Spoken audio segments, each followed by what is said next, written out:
Tara here, and today's topic is how I fat shamed myself to becoming skinny. But the truth is, I didn't fat shame myself to becoming skinny. Because fat shaming ourselves, hating our body, loathing our body, these feelings don't ever get us to a place where we are happy and healthy and slim and lean and toned in our bodies. There seems to be this big misconception among the plant-based community that if you say something negative about someone else's body, or if we say something negative about our own body, that it's going to give us that motivation, that it's going to light the fire under us to make us eat healthy, to make us exercise, to make us create those habits that are going to give us the body that we want. I've seen a lot of videos in the YouTube community where people are saying negative things about someone else's body and saying, but I'm just trying to help that person. If I alert them to the fact that they're overweight, or if I alert them to the fact that they're unhealthy, or they're just plain fat, it's going to give them the motivation to want to change, and it's going to inspire them to change. But does that actually happen? If you say something negative about someone else's body, is it going to inspire them to change? My answer is no. You can't say something negative about your body or someone else's body in the hopes that that is going to give them the inspiration they need to live healthfully. And these are the reasons that I think body shaming, whether it's to ourselves or other people, simply doesn't work to get us healthier and happier.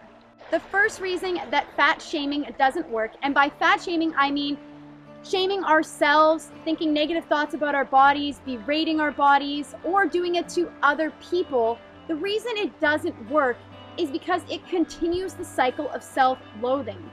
Any of you out there who have ever felt negative thoughts about your body, or felt that you weren't comfortable in your shape, or you weren't happy with your shape, and maybe if you constantly compared yourself to others, you know that someone else telling you that your body is fat or overweight or unhealthy isn't gonna help any.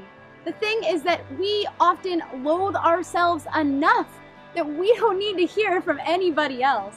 I know that along my journey I have dealt with so many self-love and body love issues that I certainly didn't need to hear anything negative about my own body from anybody else. I was already thinking all of those thoughts myself.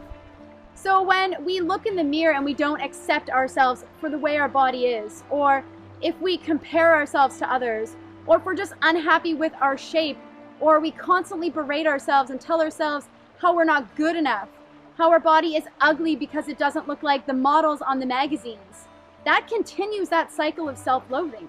It doesn't give us the motivation to change, or it certainly didn't give me the motivation to change. I know once I was stuck in that state of repetitive negative thoughts going around in my mind about my body, it kept me stuck there.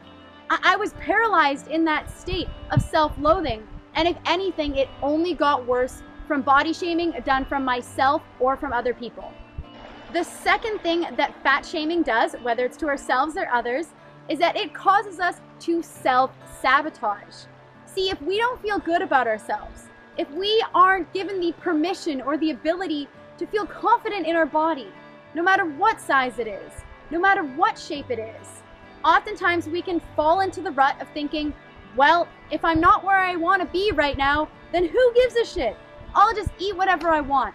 I won't exercise. It's not worth it. None of this is worth it because I'm never going to get to the shape, the size, the ideal body that I want. And a lot of the time, self-sabotaging behaviors are subconscious.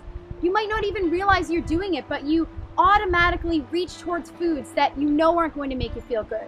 Or you reach towards thoughts that you know aren't going to lift you up and inspire you. Self-sabotage is so ingrained in us.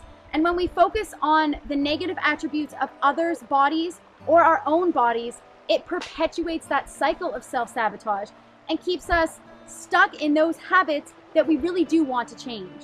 And the third reason that fat shaming does not work is because inspiration is always, every single time, a better motivator than negativity.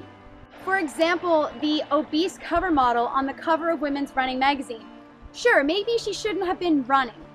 Maybe she's not as healthy as she could be. Obviously, she's probably not as healthy as she could be. But she's also making an effort.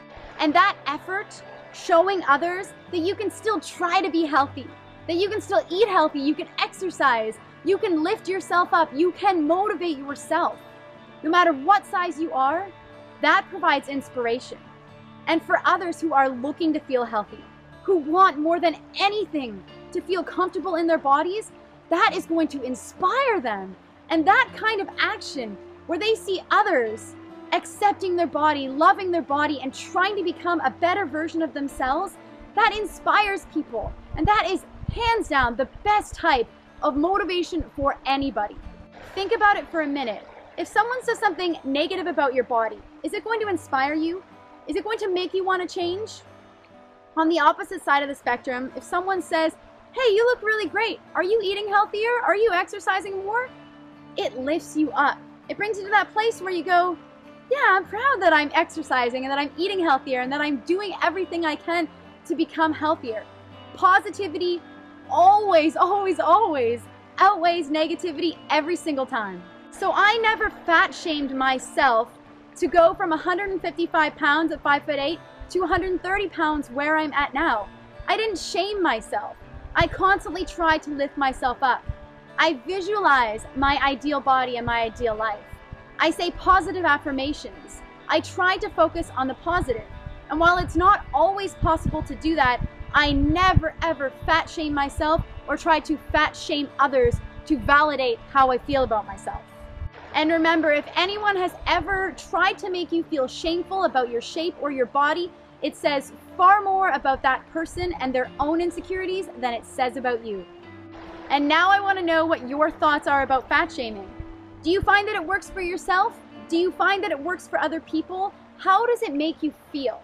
And if you like this video, as always, give me a thumbs up, like, share, subscribe. I've got 5 videos coming out for you guys every single week now, so check back for those and I will see you next time.